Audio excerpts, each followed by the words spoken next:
Thanks, Tom. Look, thanks very much to DOC NYC for inviting us, obviously, to the festival. As Tom said, we've had an interesting ride with this film. We premiered in the Melbourne International Film Festival at home, in its home territory, and we were then in the Toronto International Film Festival, and we've just been in Rome. I actually just came from Rome this week. We had 2 screenings at the Rome International Film Festival, which was actually very interesting because I suppose while the world is very familiar maybe to North Americans, Lillian's story and what was going on here in the 1960s, 1970s maybe seems even more remote in Rome, but obviously it struck a chord. We actually had full houses for both of our screenings there, and it was very interesting to sort of see what Italians actually made of the film. Look, just quickly, we're going to have a Q&A afterwards, and look, I'm very, very proud and happy to say today that we've actually got 3 people who are in the film with us for the Q&A afterwards. We've got 2 of the fantastic rock and roll photographers whose work we drew on for the film, Leee Black Childers and also Anton Perich. We're also very fortunate too that Anton was the only filmmaker, I think, I can say, who was inside Max's Kansas City taking some Super 8 footage. And it was interesting, last time I actually came to New York very briefly for a day during the Toronto International Film Festival between our 2nd and 3rd screening. And the Stephen Kasher Gallery here in New York on West 23rd Street happened to have an exhibition of photographs from Max's Kansas City. Of course, what happens, I go in, and 70% of the photographs that are in there are, of course, photographs that we've got in the film. So it was sort of interesting just that there was that sort of moment of resonance. I'm sure it's a continuing area of interest, as Tom said. And can also say to you, I'm very pleased that Danny Goldberg, who knew Lillian as well as Leee, and also Lillian's friend Danny Fields, who hopefully is coming to the screening on Tuesday. Danny Goldberg's here with us as well, and it's fantastic for me to have those 3 people here. Look, just quickly, I suppose this story, like any other, is a documentary that's taken a while to do. One of the things that I think has to be done, as Tom said, I'm really sorry Paul Clark, who directed the film, is not here. Paul and I, interestingly, Paul's worked as a producer and I've worked quite a lot as a director, so we've actually swapped over a lot. When this project was my initiation, and I actually did most of the research for it, so it was a story close to my heart. But interestingly, I suppose, by way of introduction, given that some of you don't know who Lillian is, I suppose what immediately attracted me to the story is just how extraordinarily prescient Lillian Roxon was in her predictions of who was going to be important in rock.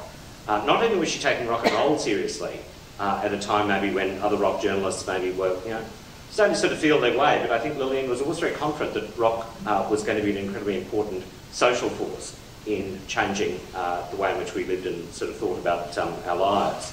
But I think what's also very, very interesting is that she's a brilliant writer, but she was extraordinarily prescient in her predictions about people like Bob Dylan, people like Leonard Cohen, people like Iggy Pop and the Stooges. She was a great, we start the film with an interview grad with Alice Cooper, who talks about the fact that Lillian was a big promoter of glam rock, and she certainly saw that someone like Iggy Pop, the New York Dolls, and Lou Reed, the Velvet Underground, she was a great champion of what was going on here in New York. I think that sort of tougher East Coast sound, as opposed to the sort of softer West Coast sort of bands. The Doors maybe being a possible exception. So she's a very interesting character, and Iggy says later in the film too that she even predicted that we'd actually have the ability by the year 2000 to take sort of tracks and actually sort of create our own sort of soundtrack. So anyway, thank you very much for the invitation, and it's very nice to sort of see people here to see the film, and we'll be here back for a Q&A afterwards. And I'll just say too, I'd actually like to dedicate this screening to my brother Peter, who's actually here today from England.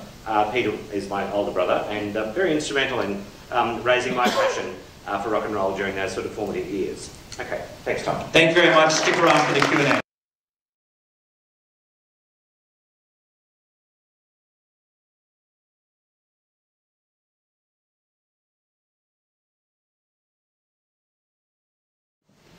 Robert, I'll ask you to introduce the folks that we have here.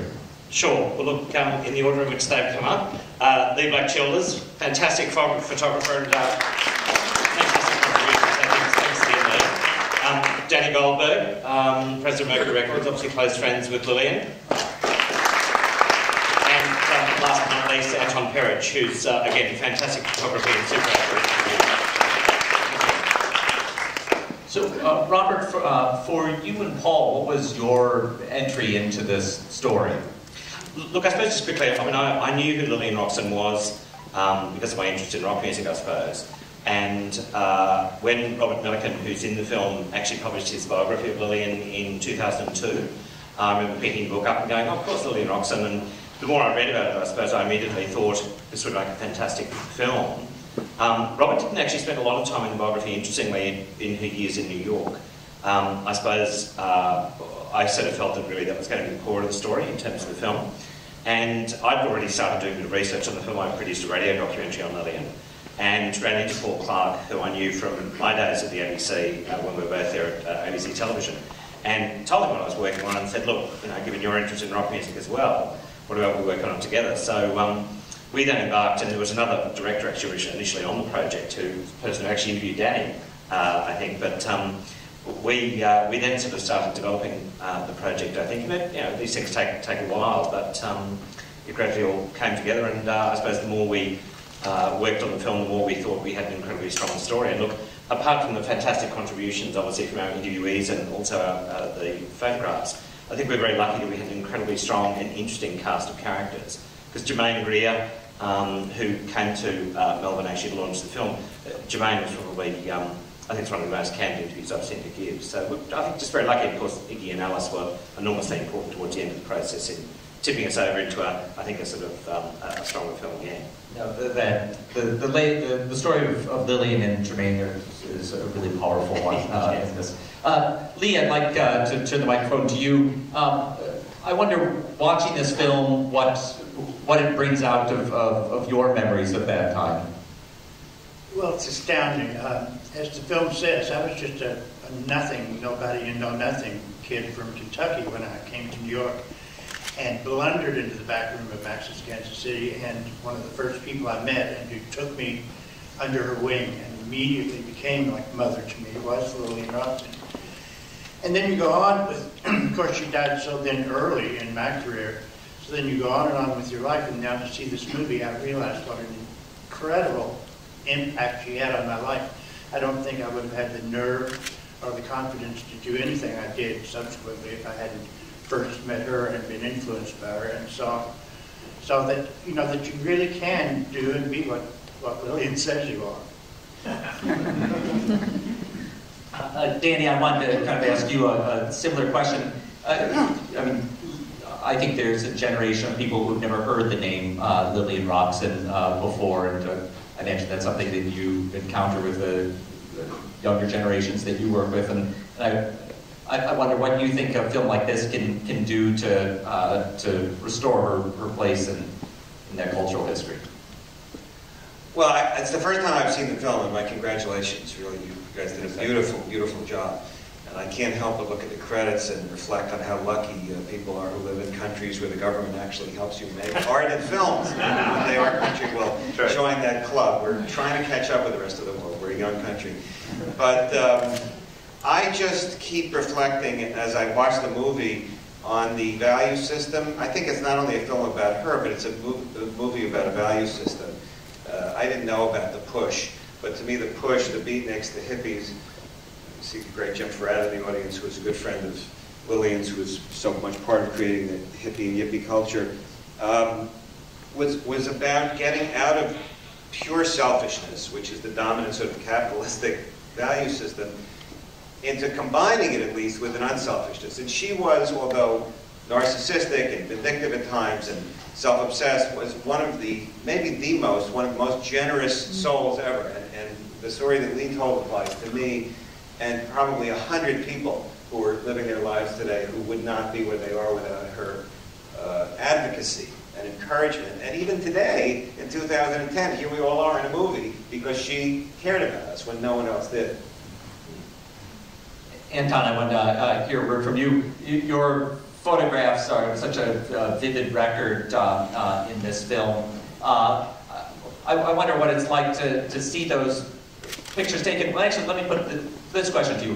When you were taking those pictures, were you taking them kind of for the moment, or did you ever have in mind that some 30 or 40 years later they would be a cultural record? Was that in your mind at the time? No, not really, because I didn't look at it that way.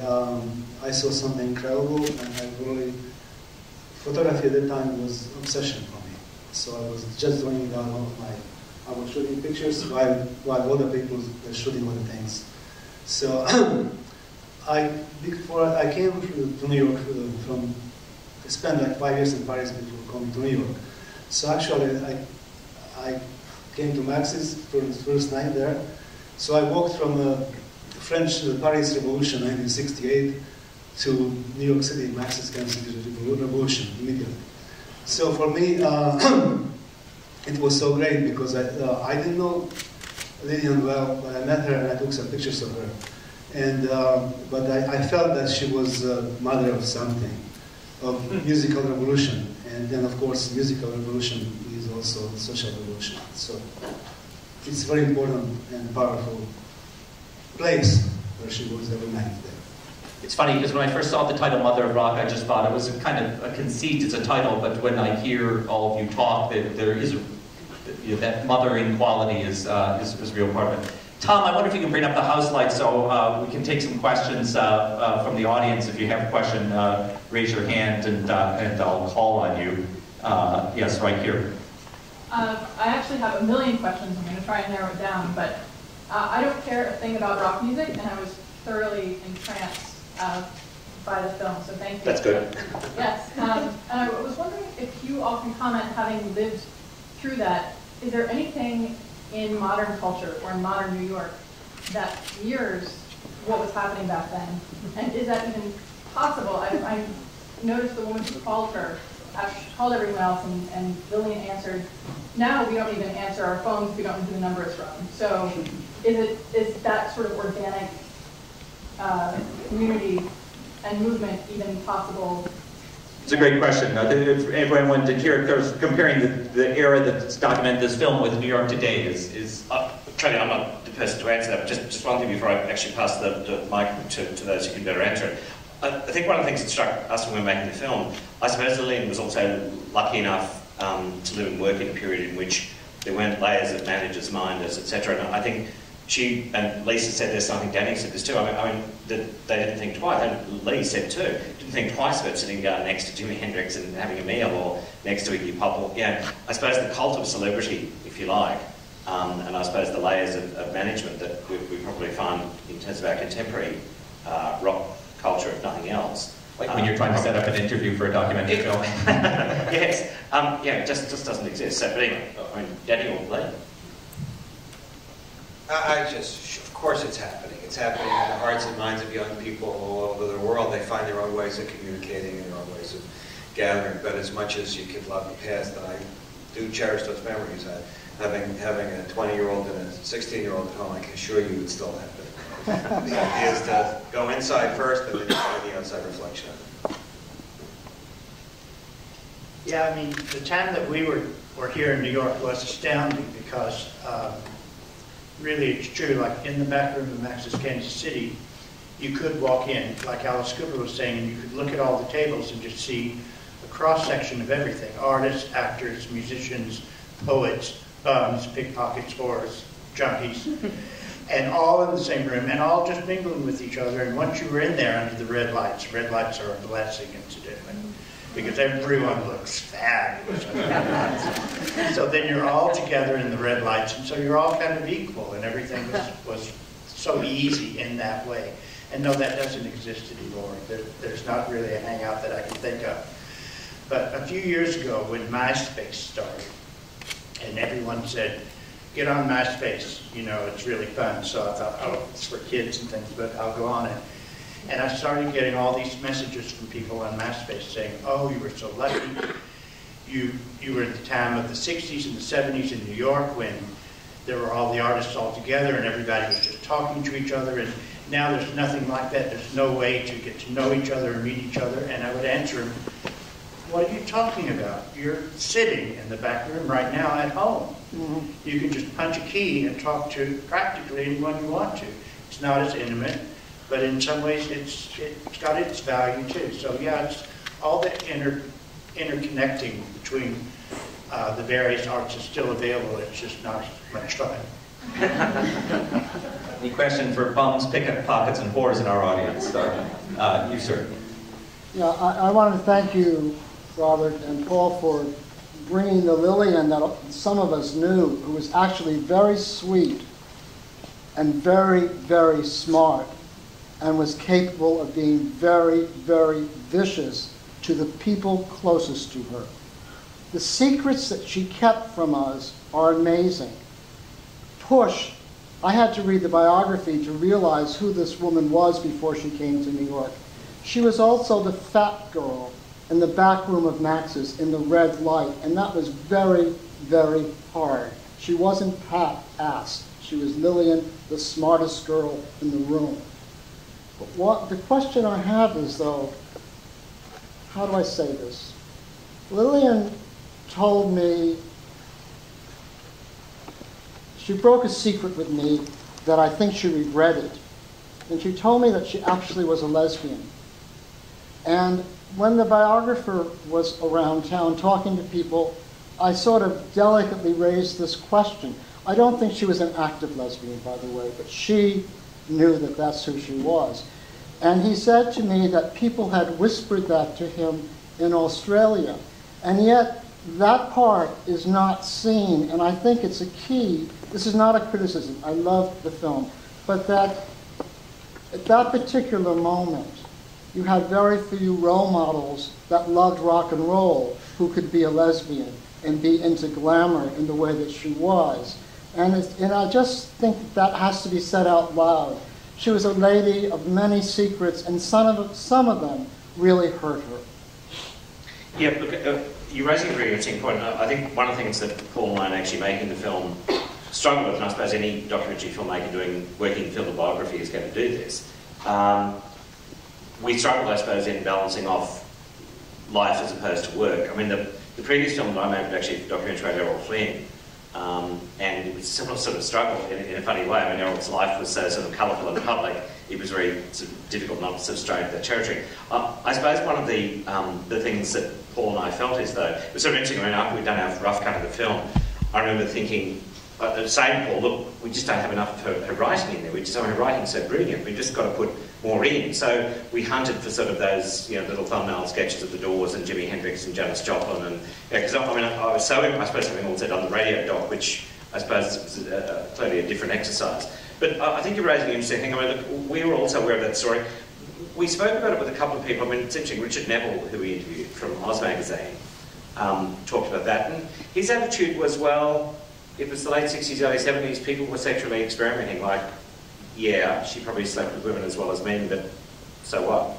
I mean, to be honest, that was his attitude. Now, it's not the attitude I know of a couple of people. I know Leee Black Childers, for example, who's in the film, had also discussed that with me, and sort of said that that was the case with Lillian. That Lillian took her to what was probably a very early sort of lesbian bar here in New York, and so on. And I mean, it sounds like that was an important aspect of at least the later years of Lillian's life.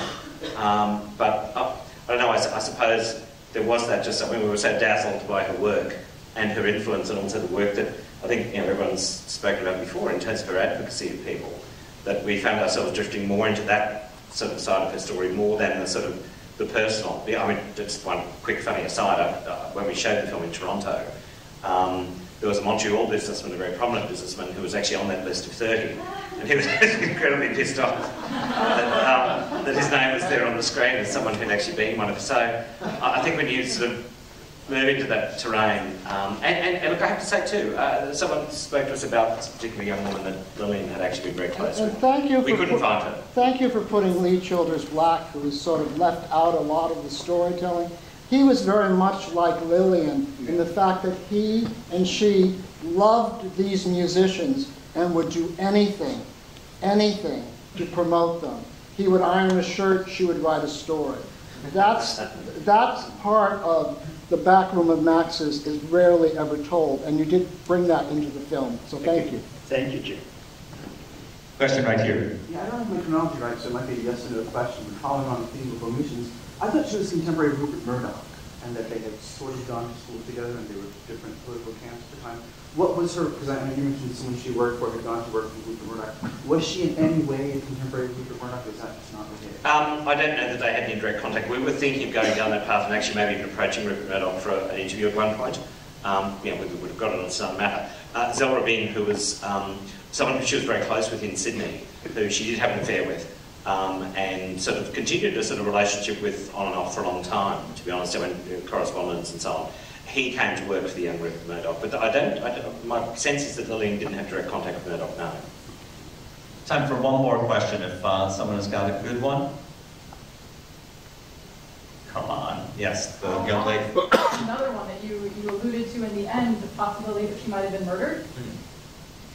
But yeah, good question. Actually, the interview we did with Lisa Robinson was, we actually did most of our interviews here at the Chelsea Hotel, which we thought had a nice resonance in terms of the lives and some of the people who led. It was just about the last interview we did here in New York when Lisa dropped that. Nobody, to be honest, we'd spoken to previously had said anything about that or hinted at that suggestion. So it was one of those difficult moments as a filmmaker. I suppose we decided we couldn't not include it.